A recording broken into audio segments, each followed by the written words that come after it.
There are horror films in which the persistence of violence and torture serves as a vehicle for a broader social commentary, like Pier Paolo Pasolini's Salo, which when I first saw it, was perhaps the most unruly thing I'd ever witnessed.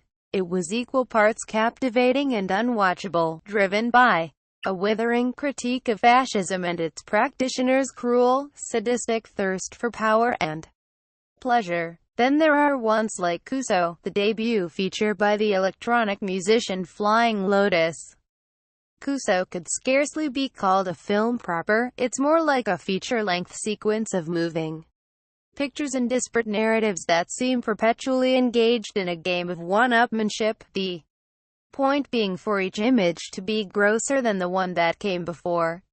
In this, Flying Lotus succeeds with flying colors, and lots of other airborne things, like fecal matter and a slew of bodily fluids. Flying Lotus reacts to walkouts at Kuso's Sundance screening. I tried to warn folks, read more. We begin in Los Angeles after an earthquake seems to have unleashed a plague upon the city's inhabitants, every one of which is covered in boils protruding from their necks, lips and foreheads. This would be grotesque in any other film, and yet, since the camera's constant fixation on these subcutaneous horrors is established early on, it actually prevails as one of the film's few palatable gimmicks.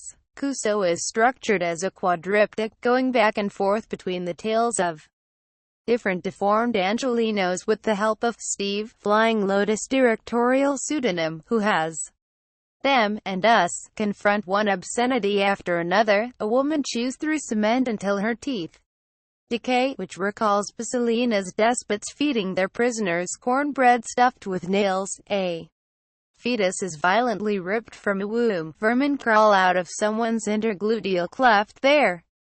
Asshole, and a man is filleted by a sentient goiter attached to his sister's neck. When Kuso jumps from one story to the next, it's punctuated by a glitchy television screen that recalls the one from which the goth girl in The Grudge appears. In fact, there are many screens in Kuso. The film begins with a television broadcaster sermonizing about the apocalypse and, along the way, cuts to news anchors and prurient pay-per-view ads, all of which suggests various themes right at home with our contemporary moment, from the voyeurism of mindless channel surfing to the way in which footage of violence and catastrophe has become a form of viral pornography in itself.